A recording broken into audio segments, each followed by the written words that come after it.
Propaganda by Edward L. Bernays. Chapter 1. Organizing Chaos.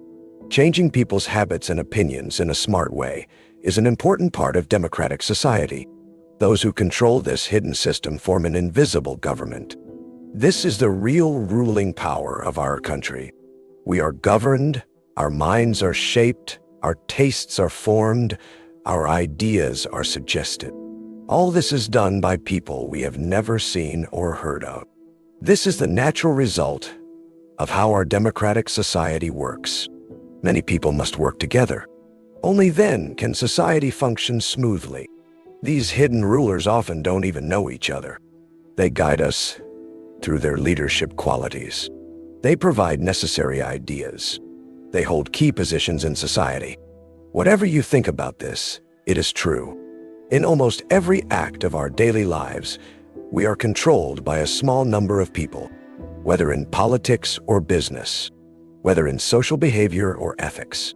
These few people understand how the public mind works. They know the patterns of society. These are the people who control the public mind. They use old social forces. They create new ways to guide the world. Most people don't realize how necessary these invisible rulers are. They are very important for our group life. In theory, every citizen can vote for whoever they want. Our Constitution did not mention political parties. They were not seen as part of government. But American voters soon realized something. Without organization, their votes would be wasted. If everyone voted for hundreds of candidates, there would only be confusion. An invisible government was born overnight. It started in the form of political parties.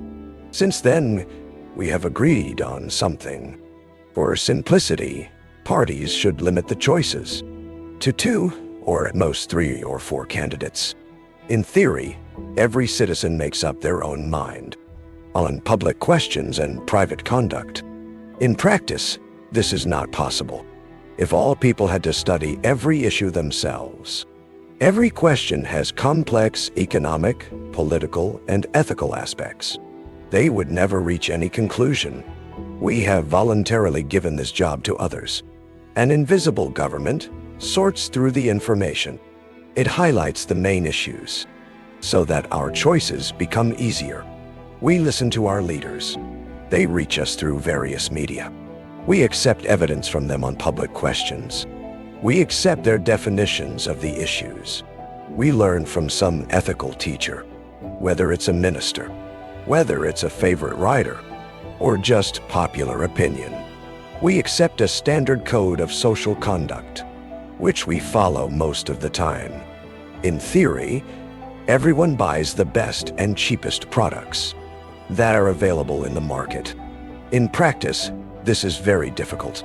If everyone checked prices before buying, if everyone did chemical tests, there are dozens of soaps, fabrics, or bread brands, then economic life would completely stop. There is a way to avoid this confusion. Society limits its choices. It chooses things that come through propaganda. All kinds of propaganda are included. So our minds are constantly being influenced for some policy, product, or idea. It would be better if committees of wise people existed. Instead of propaganda, they would guide us. They would choose our rulers. They would decide our private and public conduct. They would decide what we wear and what we eat. But we have chosen a different path, the path of open competition. We must find a way to make it work properly. For this, society has agreed to something.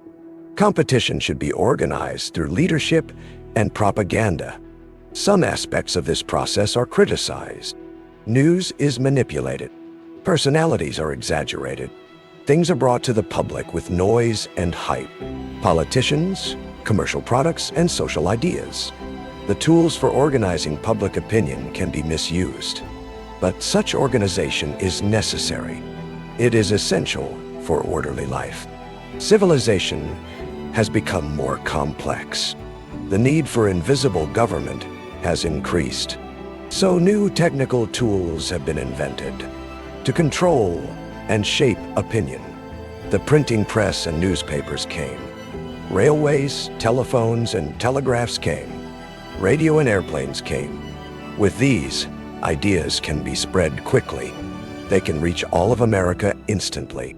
H.G. Wells understands the potential of these inventions.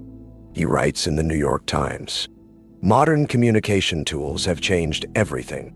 The power of print, telephone, and wireless is enormous. Ideas can quickly reach many centers. Quick responses can be received. Effective discussions can happen. This has opened a new world of political processes.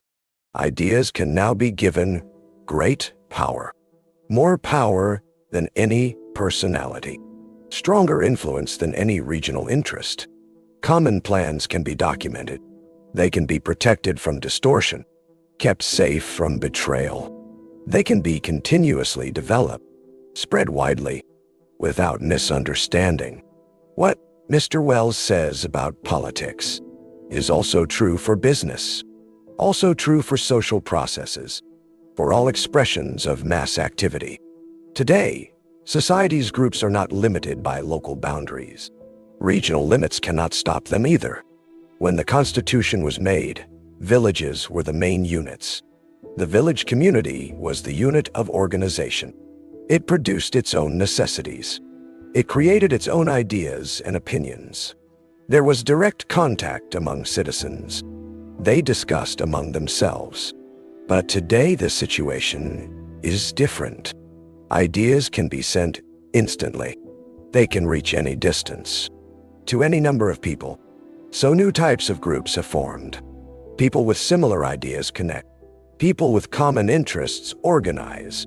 Even if they live thousands of miles apart, they can come together for common action. It is very difficult to understand how many different divisions exist in our society. They may be social, political, economic, racial, religious, or ethical. Each has hundreds of subdivisions. In the World Almanac, many groups are listed under the letter alone. The League to Abolish Capital Punishment, DIT, Association to Abolish War, etc. There are many more organizations under just the letter A. This is a very limited list. The American Newspaper Annual and Directory for 1928 lists 22,128 periodical publications in America alone. Let me give you examples from Chicago. Publications starting with the letter N. National Drug Clerk, National Engineer, National Underwriter, The Nation's Health.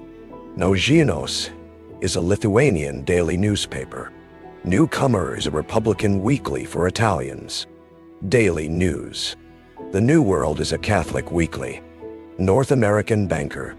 North American Veterinarian. The circulation of some publications is amazing.